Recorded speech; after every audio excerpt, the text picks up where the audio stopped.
Antartika merupakan wilayah yang sangat ekstrim. Lebih dari 98% wilayahnya diselimuti es tebal 4,5 km. Jika ada gunung setinggi Gunung Fuji yang ada di Jepang berada di dalamnya, tidak akan kelihatan di permukaan. Dalam kondisi tertentu, suhu di sini bisa mencapai minus 85 sampai minus 90 derajat Celcius dengan kecepatan angin mencapai 40 km per jam. Pada musim panas, Antartika menjadi rumah bagi 4.000 ilmuwan dan petugas militer. Antartika merupakan sebuah misteri terakhir yang ada di muka bumi, memegang semua imajinasi kita. Ada peta kuno yang menyatakan bahwa di Antartika ada monster raksasa. Dan ada juga peta kuno yang menyatakan bahwa Antartika merupakan sebuah gerbang menuju dunia lain. Antartika merupakan wilayah yang paling misterius yang ada di muka bumi.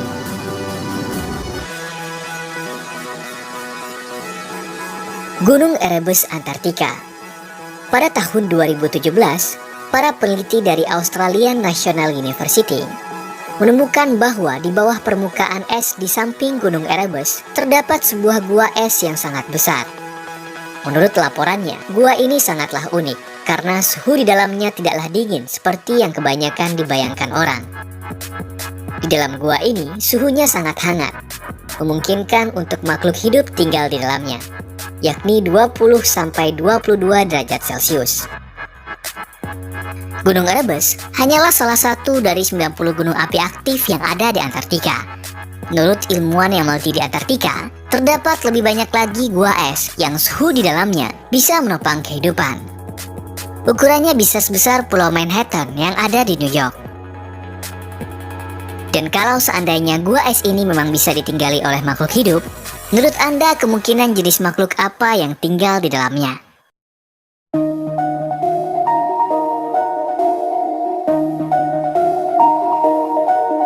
Hamburg, Jerman, 1938. Setahun sebelum Perang Dunia berkecamuk, Adolf Hitler memerintahkan pasukannya untuk melakukan ekspedisi mencari peninggalan kuno yang dia yakini memiliki kekuatan magis yang sangat luar biasa.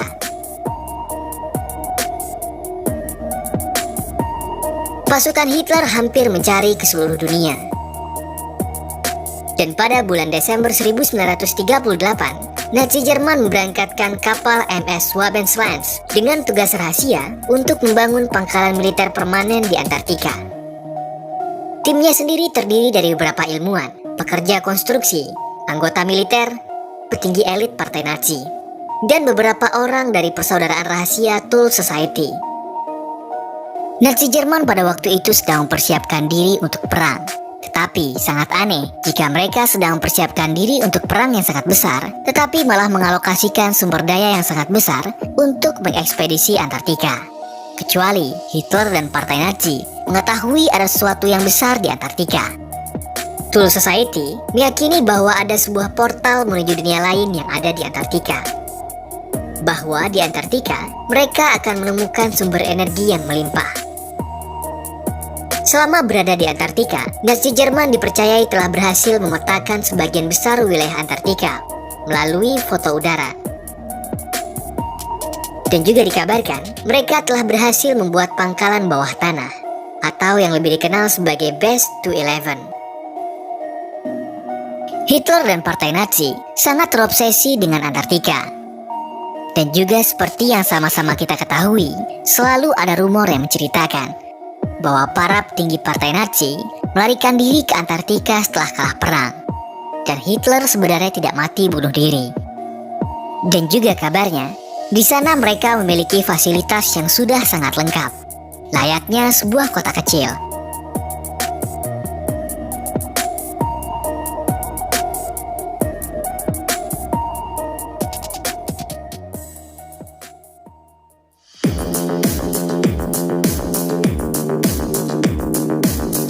Setelah sekutu memenangkan perang, pemerintah Amerika Serikat dan pemerintah Uni Soviet merekrut ilmuwan-ilmuwan cerdas yang dimiliki oleh Nazi Jerman. Salah satunya yaitu Wernher von Braun, yang kemudian merancang roket Saturn V yang membawa Neil Armstrong menuju ke bulan, dan juga menemukan teknologi-teknologi canggih lainnya. Dan sebagian ilmuwan lainnya malah dilibatkan untuk misi ke Antartika. Pada 26 Agustus 1946, setahun setelah memenangkan perang, pemerintah Amerika Serikat meluncurkan ekspedisi Antartika terbesar sepanjang sejarah. Ekspedisi ini disebut sebagai Operation High Jump. Operation High Jump membawa 4.700 personil, di antaranya 13 kapal perang, 33 pesawat dan helikopter, dan 1 kapal selam. Operation High Jump dipimpin oleh penjelajah Antartika ternama, Laksamana Richard Ibert, merupakan orang yang sangat penting di Angkatan Laut Amerika Serikat. Dia sangat berjasa dalam Perang Dunia Pertama, dan setelah Perang Dunia Pertama selesai, dia menjadi penjelajah dunia. Pada 9 Mei 1926, Laksamana Bert dan Kepala Angkatan Laut bagian pilot penerbangan, Floyd Bennett, menjadi headline dunia ketika mereka berhasil menerbangkan pesawat melintasi kutub utara. Karena pencapaiannya tersebut, Laksamana Ibert mendapatkan penghargaan Medal of Honor, penghargaan tertinggi di militer Amerika Serikat. Karena pencapaiannya itu, Richard Ibert dipromosikan menjadi Laksamana pada usia 41 tahun. Ia kemudian menjadi Laksamana termuda sepanjang sejarah Angkatan Laut Amerika Serikat. Laksamana Richard Ibert merupakan seorang yang sangat berani. Malah pada tahun 1934, ekspedisinya yang kedua kali ke Antartika, dia hanya tinggal sendirian selama 5 bulan di sana. Operation High Jump berlangsung selama 9 bulan, dan secara mengejutkan terjadi pertempuran dengan musuh yang tidak dikenal. Kemungkinan dengan para Nazi dan pasukan Hitler yang terlebih dahulu membangun pangkalan militer di Antartika. Dalam laporannya, ada beberapa pesawat yang keluar dari dalam air lalu menyerang pasukan Laksamana Ibert. Pertempuran ini terjadi sangat cepat. Pengembangan UFO oleh Nazi memang sudah menjadi rumor di kalangan militer dan masyarakat dunia selama ini. Dan memang pada kenyataannya, selama Perang Dunia Kedua sedang berlangsung, Amerika pernah diserang oleh pesawat mirip UFO, atau yang lebih dikenal sebagai Battle of Los Angeles. 26 Februari 1942, pada pukul 1 pagi, alarm perang di Los Angeles berbunyi. Pemerintah segera mematikan aliran listrik di seluruh kota, supaya musuh tidak bisa melihat target. Dan ketika para militer menyorotkan lampu ke langit, yang mereka lihat adalah benda seperti piring terbang. Jerman pada waktu itu sangat maju dalam teknologi. Bahkan, pada saat negara lain belum memiliki roket yang bisa menjangkau antar benua, Jerman telah memilikinya. Kita tidak pernah tahu siapa yang sebenarnya menyerang pasukan Laksamana Ibert pada Februari 1947 tersebut. Apakah UFO Nazi? Ataukah UFO dari dunia lain? Sampai sekarang, pemerintah Amerika Serikat masih menutup mulut terkait masalah tersebut. Dalam wawancara dengan sebuah harian El Mercurio pada tahun 1947, Laksamana Ibert memperingatkan pemerintah Amerika Serikat untuk melakukan tindakan defensif untuk menghindari serangan udara musuh dari Antartika.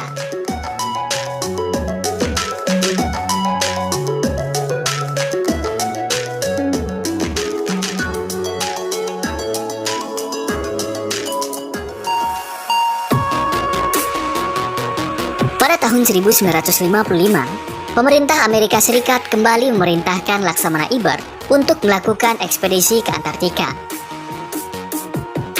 Tetapi kali ini sangat berbeda. Pasukan Laksamana Ibert diperintahkan untuk membangun 3 pangkalan militer aktif di Antartika. Dan sepulang dari Antartika, Laksamana Ibert sempat diwawancara oleh sebuah stasiun TV dan menyatakan pernyataan yang sangat mengejutkan. Berikut wawancaranya. It's time for the Longines Chronoscope, a television journal of the important issues of the hour, brought to you every Monday, Wednesday, and Friday. I must say that Admiral Byrd, our guest tonight, is not only our greatest living explorer, but he's been an inspiration to countless Americans. Admiral Byrd, you've been to both the North Pole and the South Pole. Is there any unexplored land left on this Earth? But strangely enough, there's left in the world today an area as big as the United States that's never been seen by a human being. And that's beyond the pole on the other side of the South Pole. Admiral, you speak of the resources of Antarctica. What are they? What are the natural resources there? Well, we've found enough of coal within 180 miles of the South Pole in a great ridge of mountains. It's not covered with snow, enough to supply the whole world for quite a while. So we think there's oil there, and there's evidence, probably uranium there. Ada 2 poin penting yang disampaikan oleh Laksamana Bird berkaitan dengan Antartika. Pertama, Antartika kaya sumber daya alam seperti batu bara, minyak bumi, dan uranium. Yang kedua, ada wilayah sebesar benua Amerika yang belum pernah dilihat oleh manusia sebelumnya, dan letaknya beyond on the other side of Antartika. Antartika memang sebuah misteri yang sulit untuk dipecahkan. Walaupun kaya sumber daya, tetapi tidak ada satupun perusahaan yang diizinkan untuk mengeksplorasi. Suhu dingin sebenarnya bukan menjadi masalah. Contohnya saja di Kutub Utara, ada banyak tambang minyak dan gas yang beroperasi di sana.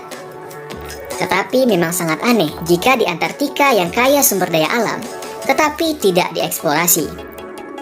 Selanjutnya Laksamana Bird mengatakan, ada wilayah sebesar benua Amerika Serikat yang belum pernah dilihat oleh manusia yang letaknya melampaui Antartika.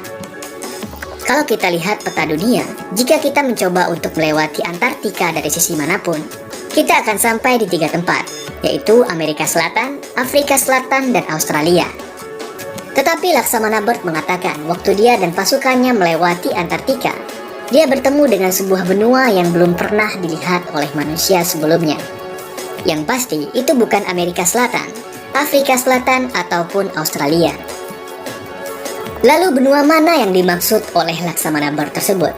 Beberapa orang mencoba untuk memecahkan misteri dari pernyataan Laksamana Bird tersebut, tetapi mereka tidak menggunakan peta dunia yang umum digunakan saat ini. Mereka menggunakan Gleason Map. Peta ini merupakan standar peta dunia pada zaman dahulu. Peta ini menempatkan Antartika bukan sebagai benua, tetapi sebagai lingkaran es yang mengelilingi dunia. Anda mungkin pernah mendengar istilah Antarctic Circle atau lingkaran Antartika. Dan memang pada kenyataannya orang pada zaman dahulu mengenali Antartika bukan sebagai benua, tetapi lingkaran es yang mengelilingi dunia. Kalau kita gunakan Gleason Map ini, barulah sangat jelas masih ada wilayah yang belum terpetakan yang letaknya melampaui Antartika, dan Laksamana Bird telah menemukan benua tersebut. Pada tahun 1957, pemerintah Amerika Serikat melakukan Operation Deep Freeze. Operasi militer ini bertujuan untuk membangun pangkalan militer aktif di Antartika. Pembangunan pangkalan militer ini diduga untuk menghadang kemungkinan serangan musuh dari belahan dunia paling selatan. Seperti yang telah diperingatkan oleh Laksamana Richard E. Byrd, bahwa ada kemungkinan serangan musuh dari dunia yang belum pernah dilihat oleh manusia sebelumnya. But strangely enough, there's left in the world today an area as big as the United States that's never been seen by human beings. And that's beyond the pole on the other side of the South Pole. Pada perjanjian Antarctic Treaty yang ditandatangani pada tahun 1959, 2 tahun setelah Operation Deep Freeze, Antartika dideklarasikan sebagai wilayah terlarang. Walaupun kaya akan sumber daya, tidak boleh ada aktivitas eksplorasi. Yang artinya, perusahaan tambang batu bara, minyak, gas, dan uranium tidak boleh melakukan penambangan. Sains mainstream menganggap teori ini hanyalah sebuah fantasi. Tetapi siapa tahu yang sebenarnya seperti apa? Yang pasti, pernyataan ini dinyatakan dari seorang yang sangat kredibel, Laksamana Richard E. Byrd, penjelajah Antartika ternama dan peraih penghargaan Medal of Honor, penghargaan tertinggi di dalam militer Amerika Serikat.